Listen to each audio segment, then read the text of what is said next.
A paz do Senhor Jesus. Aqui estamos para ler mais uma lição da revista da Escola Bíblica Dominical da CPAD. Esta é a 12ª lição do terceiro trimestre do ano de 2023, cujo tema é Sendo a Igreja do Deus Vivo. Ouça com muita atenção e depois se inscreva, caso ainda não seja. Deixe seu joinha e o mais importante, compartilhe com as pessoas que não têm tempo para ler, mas que agora poderão acompanhar a lição em áudio.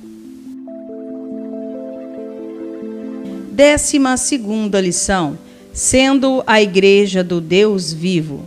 Terceiro trimestre do ano de 2023 e a revista é a de adultos. Texto áureo. Grande é este mistério.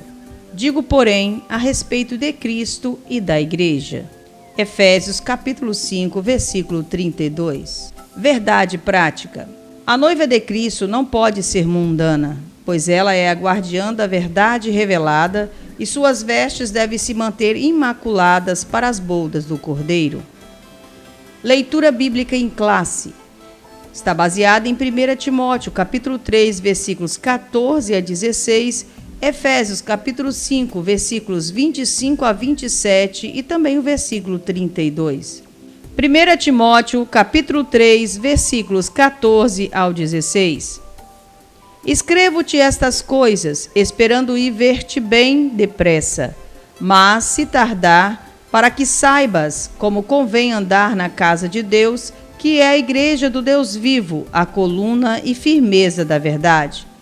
E sem dúvida alguma, grande é o mistério da piedade. Aquele que se manifestou em carne foi justificado em espírito, visto dos anjos, pregado aos gentios, crido no mundo e recebido acima na glória. Efésios capítulo 5, versículos 25, 26, 27 e 32.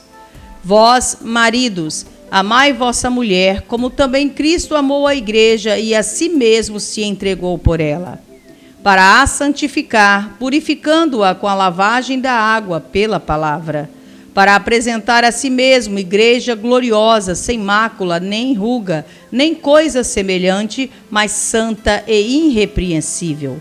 Grande é este mistério, digo-o, porém, a respeito de Cristo e da igreja.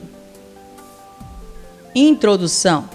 Os efeitos do mundanismo são percebidos quando a igreja deixa de ser pautada pelos valores da fé cristã. 2 Timóteo, capítulo 3, versículos 1 ao 5.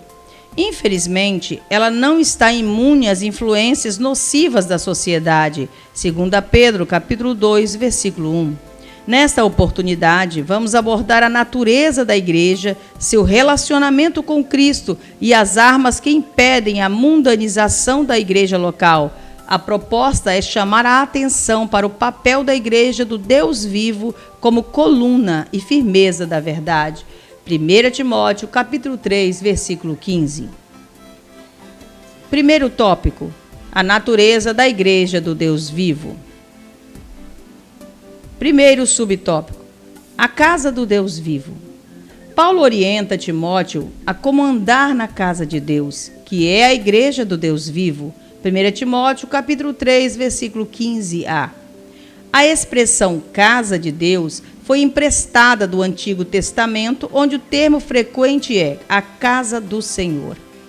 1 Reis, capítulo 3, versículo 1. 1 Crônica, capítulo 22, versículo 11. O uso original da expressão refere-se ao templo, mas o complemento, que é a igreja do Deus vivo, inclui o conjunto de membros da igreja. O apóstolo ainda usa os vocábulos domésticos da fé, Gálatas capítulo 6, versículo 10, famílias de Deus, Efésios capítulo 2, versículos 19, corpo de Cristo, 1 Coríntios capítulo 12, versículo 27, e templo de Deus, 1 Coríntios capítulo 3, versículo 16. A sentença Deus vivo enfatiza o verdadeiro Deus em contraste com os ídolos mortos. 1 Coríntios, capítulo 8, versículo 4, 2 Coríntios, capítulo 6, versículo 16 e 1 Tessalonicenses, capítulo 1, versículo 9. Fazendo alusão à doutrina bíblica de que Deus é um ser pessoal, distinto da criação e que, ao mesmo tempo, se relaciona como a criatura, atuando na história humana. Daniel, capítulo 4, versículo 25 e Atos, capítulo 17, versículo 24. Segundo subtópico, a coluna e firmeza da verdade. A Bíblia assegura que a Igreja do Deus vivo é a coluna e firmeza da verdade. 1 Timóteo, capítulo 3, versículo 15b. Nessa metáfora, a Igreja é o fundamento que sustenta a verdade, ou seja, significa que foi instituída como guardiã da verdade por Deus revelada. 2 Timóteo, capítulo 1, versículo 13 e 14. Essa verdade é o Evangelho de Cristo, as boas novas de salvação e suas imutáveis doutrinas. Gálatas, capítulo 2, versículo 5, Efésios, capítulo 1, versículo 13, Colossenses, capítulo 1, versículo 5. Portanto, é responsabilidade da Igreja propagar, testemunhar e defender a verdade do Evangelho. Mateus, capítulo 28, versículo 20, João, capítulo 18, versículo 37 e Judas, capítulo 1, versículo 3. Desse modo, no zelo pela verdade, os líderes da Igreja devem ser irrepreensíveis e capazes de repudiar os falsos mestres e suas heresias. 1 Timóteo, capítulo 3, versículo 1 ao versículo 13. Se a verdade do Evangelho for corrompida, então a Igreja deixa de ser o sal da terra e a luz do mundo. Mateus, capítulo 5, versículos 13 e 14. Terceiro subtópico, o mistério da piedade. A verdade do Evangelho é personificada em Cristo. João, capítulo 14, versículo 6. Nessa concepção, o apóstolo Paulo diz: grande é o mistério da piedade. 1 Timóteo, capítulo 3, versículo 16a. Devemos aqui ter atenção para as palavras mistério e piedade. A primeira sinaliza que a verdade do Evangelho foi revelada aos santos. Colossenses, capítulo 1, versículo 26. A segunda retrata a base do cristianismo, que é a fé cristã. Na sequência, o apóstolo Paulo sintetiza tudo isso com a expressão o mistério da piedade, o Evangelho revelado, a fé cristã estabelecida no seguinte evento: Cristo, que se manifestou em carne, foi justificado em espírito, visto dos anjos, pregado aos gentios, crido no mundo e recebido acima na glória. 1 Timóteo, capítulo 3, versículo 16. Assim, a Igreja é a fiel portadora dessa verdade. 2 Coríntios, capítulo 2, versículo 17. Segundo tópico, Cristo e o relacionamento com a Igreja. Primeiro subtópico, santificação e pureza. Paulo ensina que Cristo morreu pela Igreja, para que a santificasse, tendo-a purificado por meio da lavagem de água pela palavra. Efésios capítulo 5, versículo 26. O texto mostra que na regeneração, Cristo nos purifica do pecado. 1 Coríntios capítulo 6, versículo 11 e Tito capítulo 3, versículo 5. E que no propósito do Calvário estava inclusa a nossa santificação. 1 Tessalonicenses, capítulo 4, versículo 16, Hebreus, capítulo 13, versículo 12.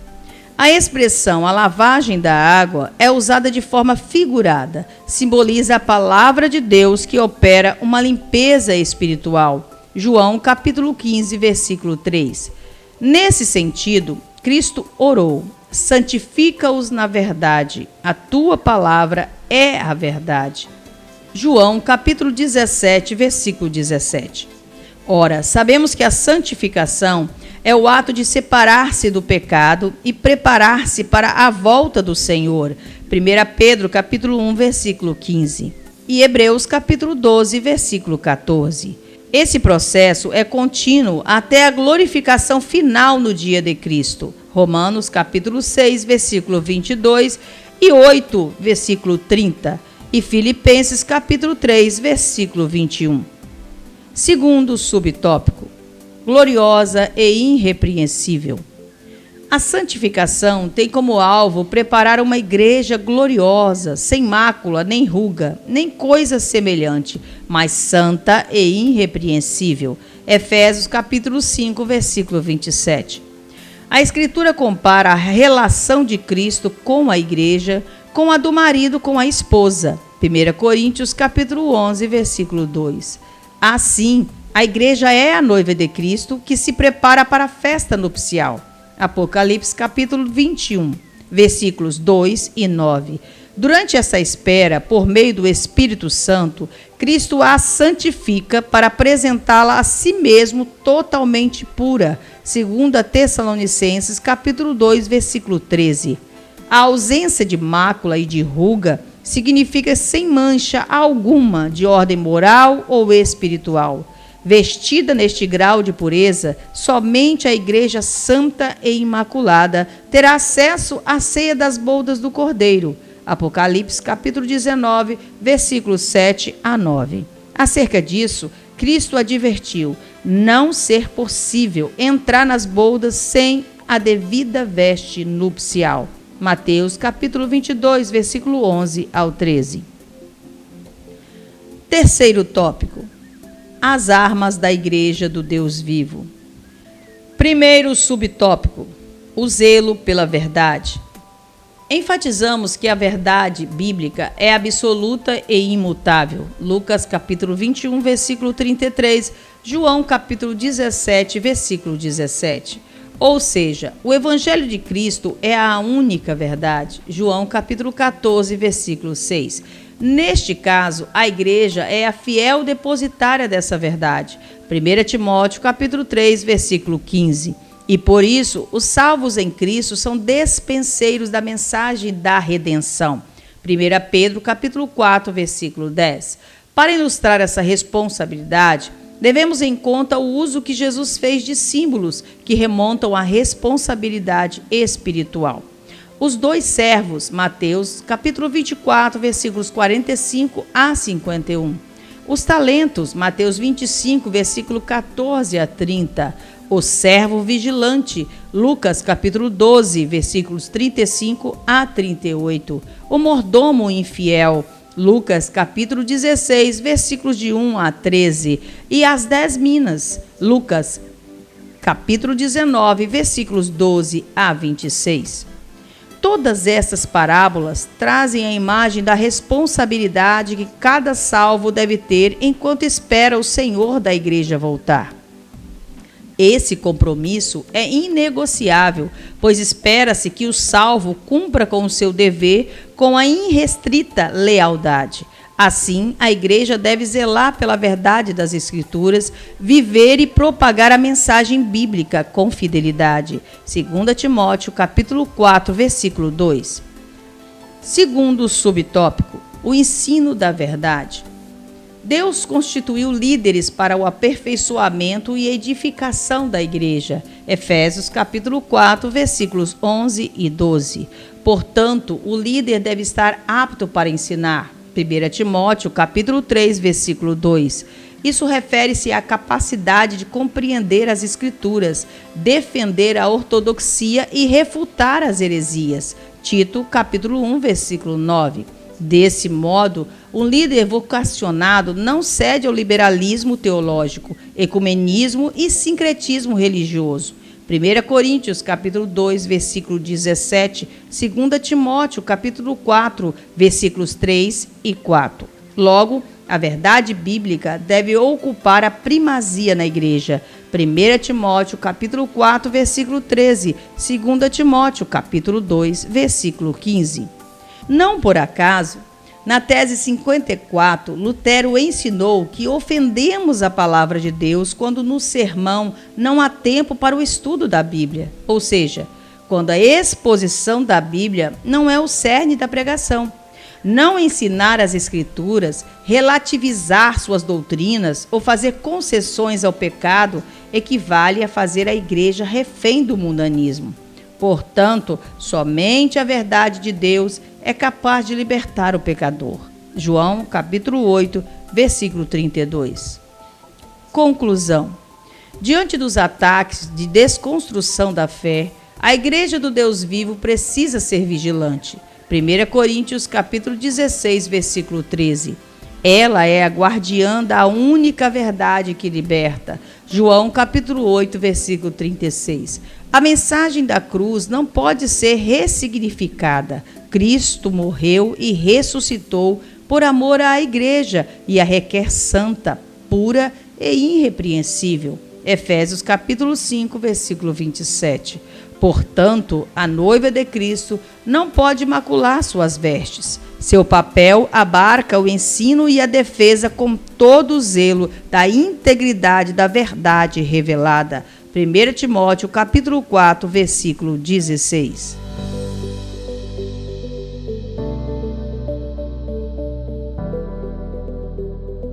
Concluímos então a leitura de mais uma lição da revista de adultos com o tema A Igreja de Cristo e o Império do Mal. Como viver neste mundo dominado pelo espírito da Babilônia?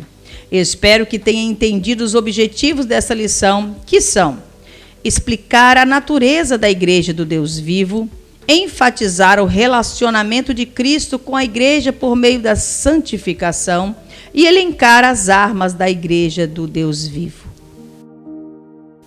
Agora, ore comigo.